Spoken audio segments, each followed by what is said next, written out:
This is Making Decisions.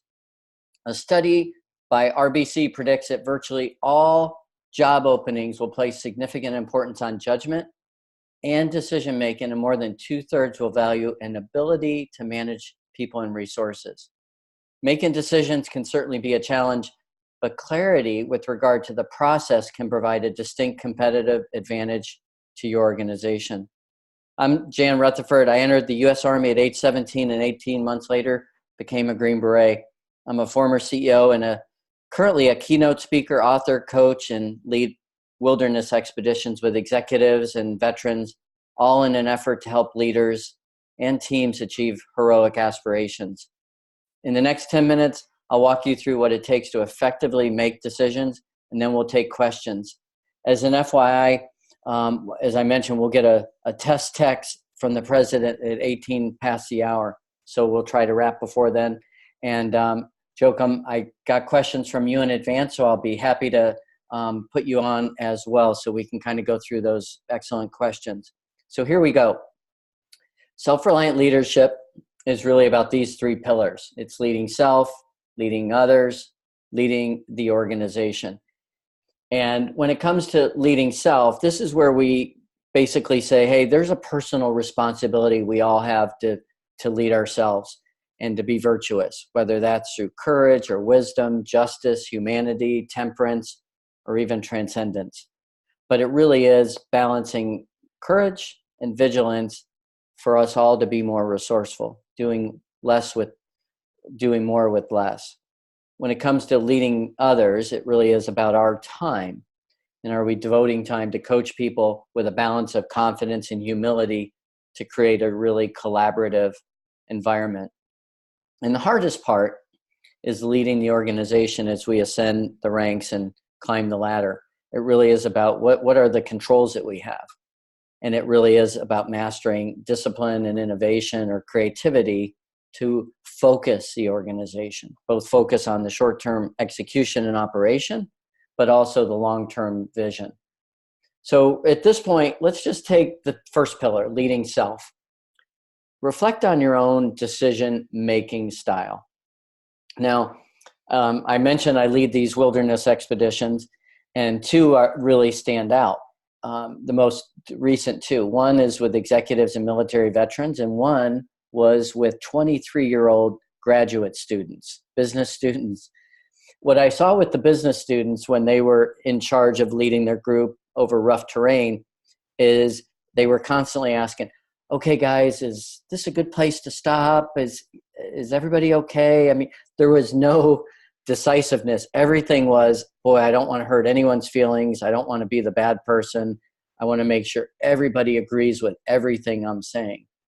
Whereas when we're out with executives and military veterans, people will tend to be a little bit more decisive. All different styles, and of course, all of us adjust our styles based on group dynamics. But again, just take a second, reflect on your own decision-making style and what that might look like to the people who report to you. The other part that's important is to understand the impact of our decision-making style on the quality of our decision. And sometimes we'll ask, well, what's a good decision rooted in? And it really is risk perception. Now, there's a recent article in Harvard Business Review by Walter Frick, and it was 3 ways to improve your decision-making. And I'm going to quote a part in here where he looked at Daniel Kahneman, the Nobel Prize-winning psychologist. And he said that Daniel Kahneman said that overconfidence is a bias he'd eliminate first if he had a magic wand. It's ubiquitous, and particularly among men, the wealthy, and even experts. Overconfidence is not a universal phenomenon. It depends on factors including culture, personality, but the chances are good that you are more confident about each step of the decision-making process than you ought to be. So he had 3 things that he really said to improve our decision-making. One was to be less certain. Second is to ask, how often does this happen? And third is to look at probabilities and causalities. So really what he's asking of us is to be a little bit more objective and to step back And what we've learned on all these expeditions is slowing down sometimes is the best way to speed up. So let's look at leading others, the second pillar, group decision-making models. These are going to be familiar to most of you. We can be directive, which is the leader decides and informs, sort of an autocratic approach. The second would be consultative. The leader solicits the group before making a final decision. The input can be to comment on the decision, or it may be input without knowledge of the leader's preference. In either case, the decision is made by the leader. The next one, which is the one I saw with the students, is everything was a vote. If you are going to go that route, we need to make it clear that decision will be by simple majority or 2/3 or another tally method. And if there's a means by which to veto, for example, the risk is too high or safety is compromised. The next one is consensus. And this is the group makes a decision without voting. A clear definition of this is a decision everyone can implement and support. So again, people come to agreement. The last one is delegate. And this is where the leader allows the group or an individual to make the decision, often within limits such as risks and safety and maybe even financial constraints. So what those look like on a graph, if you look at the y-axis, this is the level of group involvement that goes up. And on the x-axis is the level of group ownership and urgency to make a decision. And we can see that along this continuum. Well, put another way, this is from Brandon Chu's work that he did on the black box of product management. What we've got on the y-axis is time, and on the x-axis is the importance of a decision. And I thought, well, what do we see in the work world? Well, sometimes we see a long time to make not very important decisions. And that, of course, frustrates our staff. Things that should be processes or SOPs or simply administrative minutia. But then the reality is sometimes our very important decisions have to be made quickly. They're beyond our control, there's other constraints that are forcing that. Well, if you think about this continuum, this is where all the ambiguity comes in organizations. What we're really looking for is this perfect classical model of decision making. So we're faced with a situation. We actually get complete and perfect information. We eliminate uncertainty. We evaluate everything rationally and logically. And then we end up with a great decision that serves the interests of the organization. Well, we know that doesn't happen very often. What we're really trying to do is look at alternatives, weigh the evidence, choose amongst the best, the pros and cons, take action, and then review our decision. Oftentimes, the thing that really doesn't come into play is that review the decision, to come back and figure out what did we learn from that. Now, there's a guy that we had on the podcast, Seth Stevens-Davidowitz. He wrote a book called Everybody Lies. He was a Google analyst. And it's a really interesting book. And when we asked him about what he learned as far as leaders, he said, well, it's interesting to me that leaders don't do A/B testing. Well, we do in marketing all the time. But how often in leadership do we basically say, I'm not sure exactly what I should do. Why don't I have an A group and a B group? Why don't I implement this incentive with this group and this incentive with that group and measure to see what happens? If we go back to the graph with time, most of the time we have time. We can evaluate things like that. And we can be transparent about us trying to figure things out. I know when I was a CEO, my fantasy always was that people would bring me problems with the facts, the pros, the cons of all the possible options, and then what their recommendation was and why. And of course, that hardly ever happened. And I thought, well, why? Well, maybe people were afraid to do that. Maybe there was complacency. Maybe they didn't understand that's was an expectation. Well, when you look at it, there really are four big decisions that we make most of the time at work. It's about people, who to hire, who to keep, who to promote. It's about what business we're in and what business we're not in. It's about execution and operations, and as I mentioned before, about the focus and discipline and delegating. And then, of course, we have the financial decisions, both short and long-term yields. So looking at your organization and looking in the mirror a little bit, is the lack of clarity regarding decision-making disguised as a communication problem. So the three things that I think about are authority, I think about process, I think about criteria. So let me explain. When it comes to authority, who can make the decision? And is it you? You know, as I'm looking at the organization, if I'm in the middle of the organization, do I know who can make it, and can I? And will I? I mean, what are the repercussions? What are the pros and cons, the risk and rewards of me making a decision? The second thing is process. So is it an individual decision, or is it some sort of group decision along that continuum? Do I understand how those decisions should be made? And what data needs to be collected and presented? You know, do I need to have three options and I've got to have the pros and cons? What's the data that's needed? The evidence. So again, if there's ambiguity here, that's striking.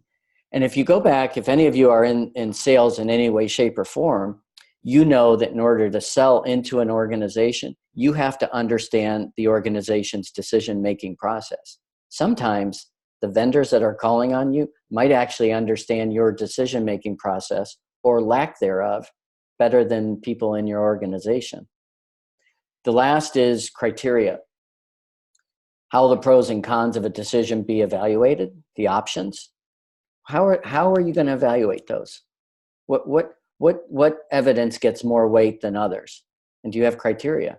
I know when I was doing product development, we had a stage gate process, and we had ways that we would weight and measure and evaluate, because when we were looking to either build or buy, it was all about mitigating risk. It was risk and reward. And we tried to be as objective as possible, and we staged different things, and the gates were decisions: go, no go, or go back to the drawing board, so that at the end of the day, we made very few big bets that didn't pay off, because all along the way we had criteria by which we measured those. So the last thing on here is look at your own culture and the core values of your organization. Do they play into deciding? Sometimes we'll say, hey, it's all about people and it's all about this and kumbaya. But at the end of the day, what really matters is, hey, you got to come in on time, under budget, period. Well, what about talent retention? What about talent development? What about those things that we say? Do those actually play into those criteria? So as I'm wrapping this up before we get into the questions, this is a person that was one of our crucibles, and he's actually a veteran who was in the Battle of Mogadishu, or better known as Black Hawk Down, as a 19-year-old private. And he told us when we were in Patagonia, want to go fast? Go alone. You want to go far? Go together. And there's a lot of wisdom in that. But think about that as far as your organization and where the buy-in is. And look at the three pillars: leading self, leading others, leading the organization. Where's the focus needed? So it's important that we understand the impact of our decision-making on the quality of our decision. It's important that it's transparent to those that are around us. And with that, I'm right at about 13 minutes, and I'd love to take questions. So if you've got anything, just we'll open up the mic. But before we do, the first thing that Joachim asked was, in my opinion, what's the national absolute or global absolute or portion of increased cost, time, and risk and budget time success due to poor communication related poor decision making. Could I quantify or qualify that? In Joachim, I don't have the data on that to know how much poor decision making is costing us. I think it's a great question, and I think it kind of goes back to the A/B testing in individual organizations. I mean, how often are we doing that? How often are we circling back to evaluate past decisions to figure that out? So again, and Joachim, I'll be glad to go back and forth on that if I didn't state that clearly enough. So just unmute your phone and ask away if you'd like.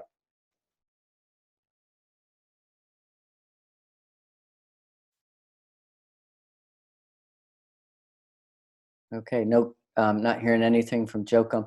Anyone else have anything? I'm not seeing anything in the chats. Any other comments, questions? Hello? Oh, go ahead, Joachim. Oh, sorry, I was muted there. So first of all, thanks a lot for all this, Jan, and thanks for addressing the question.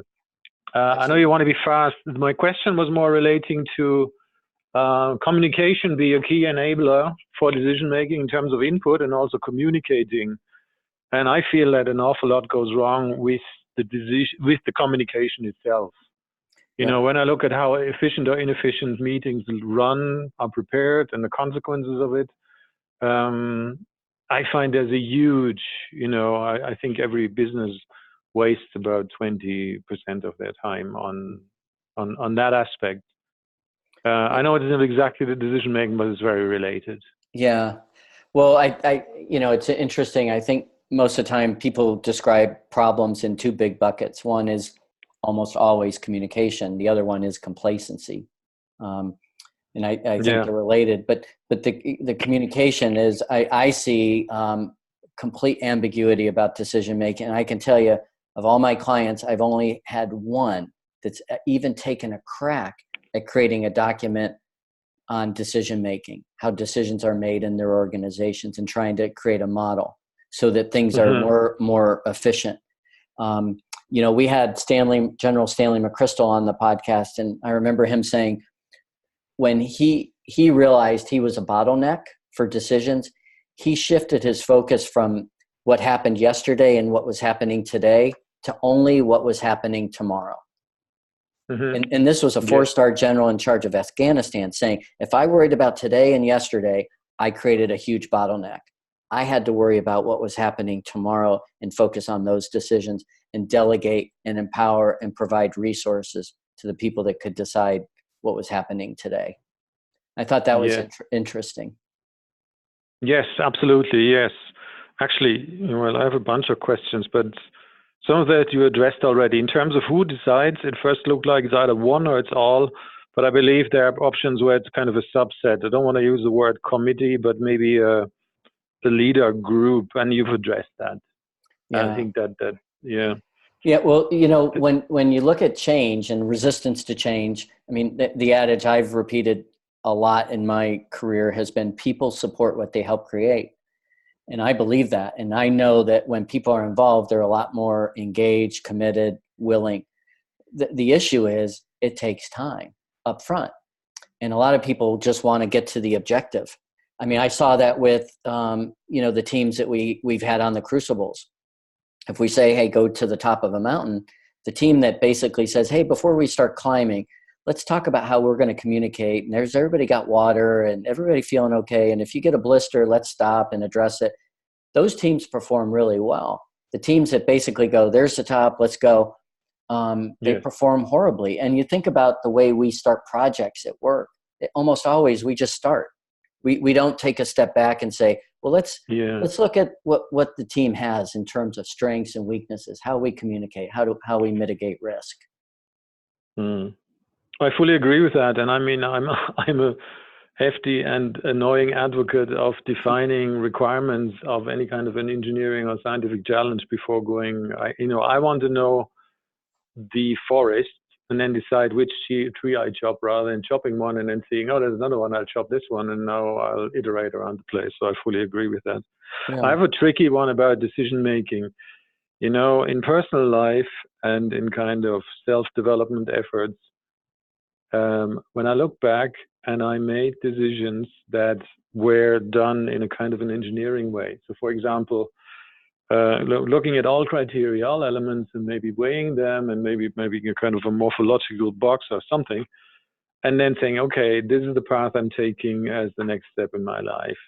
And I think it's pretty consistent that those decisions that I made out of complete knowing and passion led me to super active, successful phases in my life. Yeah. Those decisions that I made with logic, brain, they led to something which, I don't know, which I can work with, but it didn't put me into a position in which I can actually flourish and achieve to the level of my own potential. Yeah. I know the dynamics is different in a group, but what do you feel about all this kind of aspect? Well, it's interesting. I just finished delivering a TED Talk about 10 days ago. And one of the lines in my TED Talk was, one of the things that I learned over time is when we have competing values, it makes forward progress challenging and decision-making difficult. And a lot of the people I coach, the reason that they're struggling with decisions is because they haven't prioritized what they value, what they hold dear. And I think that's the same thing as an organization. When we start to look at what business are we in, what business are we not in, and the higher up we go, the more the need is to focus an organization. And it's very difficult. I mean, it's difficult. Well, hey, I promised a 20-minute webinar. We're a few minutes over. Is there anybody else that has any questions that you'd like to ask before we wrap? Well, thank you all for joining. And Joachim, I'll be glad to get with you offline. And again, I do remember meeting you in Ireland all those years ago. So it's good to catch up, and hope you're enjoying Colorado. And thanks to all of you who took time out this morning. And again, I'd be really interested in hearing back from you on the value you found. And if there's anything else you'd like me to dig up or share or to talk about on the next webinar a quarter from now. So with that, everybody, again, thank you very much for joining us, and we will talk to you later. Have a great rest of the week. Bye-bye. Okay, great. Thanks a lot. All the best. Cheers. Bye-bye.